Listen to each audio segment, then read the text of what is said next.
जय श्री कृष्णा दोस्तों, मैं संदीप बघेल आप सभी का मेरे YouTube channel maths by Sandeep में हार्दिक स्वागत करता हूं। आज हम आपको ज्योमेट्री पर आधारित एक कॉन्सेप्ट बताएंगे। कॉन्सेप्ट को हम एक सवाल के जरिए समझेंगे। सवाल क्या है? ABCD एक ऐसा चक्रीय चतुर्भुज है कि AB बराबर BC, AD बराबर DC है। सबसे पहले आप चक्रीय चतुर्भुज समझ लीजिए। किसी सर्किल के अंदर एक ऐसा चतुर्भुज जिसके शीर्ष उस वृत्त की परिधि पर टच करें। जैसे इसका जी शीर्ष है ABCD, वृत्त की परिधि पर हो, चारों शीर्ष कहाँ पर हो? वृत्त की परिधि पर हो, वो क्या कहलाता है? चक्रीय चतुर्भुज कहलाता है। और चक्रीय चतुर्भुज की एक खासियत है कि उसके आमने सामने के जो कोण होते हैं वो उनका टोटल कितना होता है? 180 अंश होता है। तो ABCD एक ऐसा चक्रीय चतुर्भुज है। यहाँ पे ABCD ऐसा चक्रीय चतुर्भुज है कि AB बराबर क्या है? BC जी। AB बराबर है BC और AD बराबर है DC। AD जी वाला AD किसके बराबर है? DC के। AD बराबर है DC और AB बराबर है BC के। तथा AC और BD एक दूसरे को बिंदु O पर प्रतिच्छेदित करती हैं। AC और जो BD है कहाँ पर प्रतिच्छेद कर रही है? बिंदु O पर। इस बिंदु O पर प्रतिच्छेद करती हैं। यदि एंगल CAD बराबर 46 डिग्री है, एंगल CAD, एंगल CAD जी कितना दिया आपका? 46 डिग्री दिया है। ये वाला कितना दिया? 46 डिग्री है। तो एंगल AOB का माप ज्ञात कीजिए। एंगल AOB, जी वाला एंगल पता करना है। जी वाला एंगल AOB, एंगल AOB जी वाला हमें एंगल का माप ज्ञात करना है। तो सबसे पहले हम क्या करेंगे? सवाल को सॉल्व करने से पहले हमें दिया क्या है? डाटा दिया हमें एंगल CAD बराबर 46। एंगल CAD कितना दिया? हमारा 46 डिग्री दिया है। अब त्रिभुज ADC ले लेंगे। पहले कौन सा त्रिभुज लेंगे? ADC। कौन सा त्रिभुज? ADC लिया। अब इस त्रिभुज ADC में देखो AD बराबर क्या है? AD बराबर DC है। AD बराबर DC है, मतलब दो भुजाएं बराबर हैं। जब दो भुजाएं बराबर हैं तो उनके आमने सामने के कोण भी बराबर होंगे। इस भुजा के सामने का कोण कौन सा है? इस भुजा के सामने का कोण 46 डिग्री, जो कि क्वेश्चन में दिया ही है। तो इस भुजा के सामने का कोण भी 46 डिग्री हो जाएगा, क्योंकि आमने सामने की जब भुजाएं बराबर हैं, दो भुजाएं बराबर हैं, तो उनके आमने सामने के कोण बराबर होंगे। इसके सामने वाला जी कोण हो जाएगा और इसके सामने वाला जी कोण हो जाएगा। तो एंगल ACD, एंगल ACD और एंगल CAD, एंगल CAD, तो ये दोनों कोण कितने हो जाएंगे आपके? 46 डिग्री। एंगल ACD जी वाला एंगल और एंगल CAD जी वाला एंगल, तो ये कितने दोनों हो जाएंगे? 46 के। अब ये दोनों 46 के हो गए, तो जी वाला हमें एंगल पता चल जाएगा। ठीक, कैसे निकालेंगे?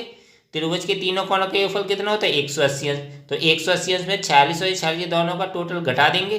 तो 180 माइनस के 46 प्लस के 46, तो 180 माइनस के 92। तो एंगल ADC कितना आ गया? एंगल ADC जी वाला एंगल कितना आया आपका? जी वाला एंगल आ गया आपका कितना? 88। जी वाला एंगल आपका 88 आ गया। तो त्रिभुज ADC में हमने जी दोनों भुजा आपस में बराबर थी, तो दोनों कोण बराबर हो गए और दोनों कोण जब पता चलेगा तो तीसरा कोण हमारा कितना है? 88 आ गया। अब हम क्या करेंगे? हम जानते हैं कि चक्रीय चतुर्भुज में आमने सामने वाले कोणों का योगफल कितना होता है? 180 डिग्री होता है। चक्रीय चतुर्भुज में आमने सामने वाले जो कोण होते हैं उनका योगफल 180 डिग्री होता है। तो त्रिभुज ABC हम निकालेंगे। कौन सा त्रिभुज? ABC। देखो जी वाला D और जी वाला B, ये दोनों आमने सामने के कोण है चक्रीय चतुर्भुज में, तो इन दोनों कोणों का योगफल 180 अंश होगा। तो जब जी 88 है तो जी कितना होगा? 180 माइनस के 88। तो एंगल ABC कैसे निकालेंगे?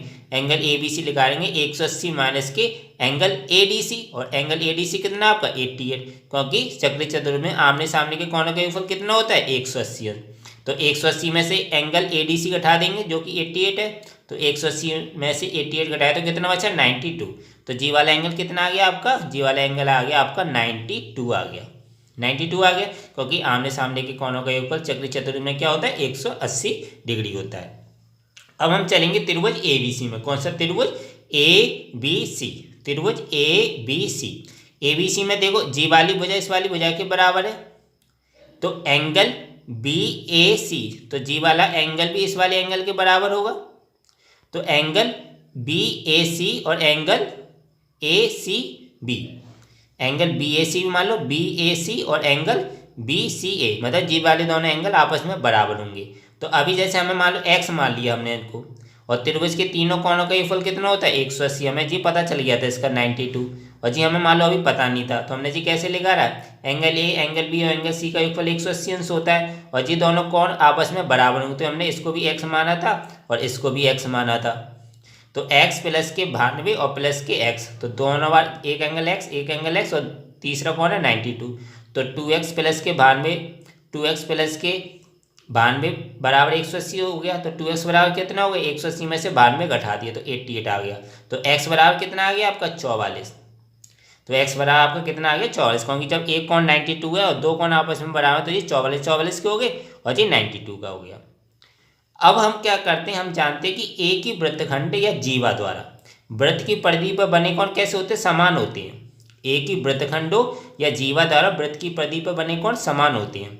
अब हम जीवा कौन सी लेंगे, एडी, जी वाली जीवा लेंगे। देखो एडी, तो इस एडी जीवा बोल दो या वृत्तखंड बोल दो जी पूरा एडी, तो एक ही जीवा द्वारा वृत्त की परिधि पर, तो एक तो एंगल बनना कौन सा, एंगल आपको बनना है ए सी डी, जी वाला एंगल बनना है ए सी डी, और इसी जीवा पर कौन सा बनना है, इस वाली जीवा पर एक एंगल कौन सा बनना है, एंगल ए बी डी।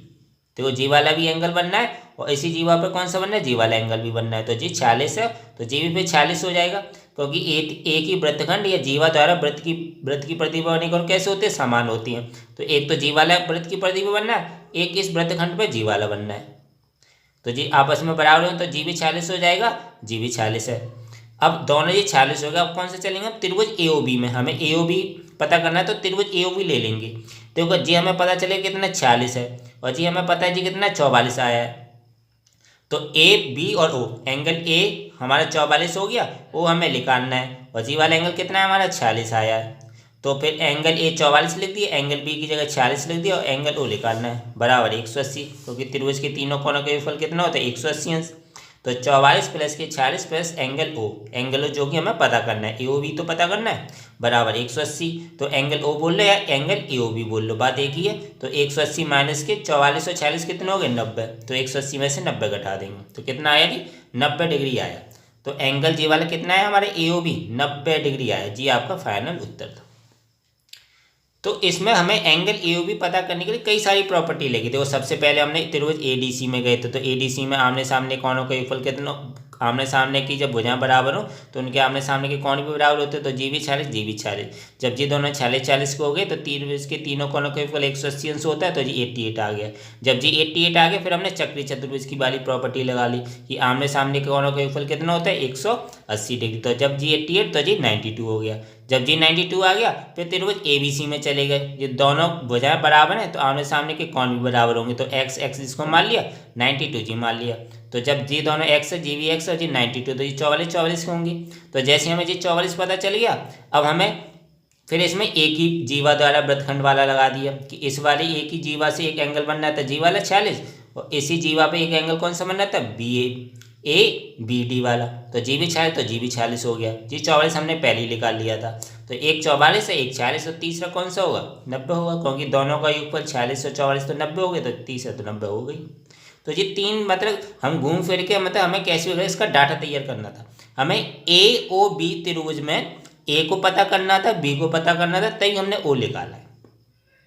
और ए और बी को हमने कैसे पता करें, धीरे धीरे सबका डाटा तैयार किया, सभी के एंगल पता करे, तब लास्ट में हमें इन दोनों का एंगल पता चल गया, फिर लास्ट में हमने ए ओ बी निकाल लिया। तो दोस्तों आशा करता हूँ आपको ये वीडियो अच्छा लगा होगा। अगर वीडियो अच्छा लगा है तो लाइक करना बिल्कुल मत भूलें, शेयर करें ज़्यादा से ज़्यादा फ्रेंड्स फैमिली मेम्बर्स के साथ। और अभी तक अगर आप चैनल को नहीं सब्सक्राइब किए हो तो चैनल को जरूर सब्सक्राइब करें, बेल आइकॉन दबा के और नोटिफिकेशन में रखिएगा। इससे क्या हुआ कि जब भी मैं वीडियो डालूंगा आपको उस वीडियो का नोटिफिकेशन मिल जाया करेगा और आप उस वीडियो को देख लिया करेंगे। मिलता हूँ नेक्स्ट वीडियो में दोस्तों, थैंक यू सो मच।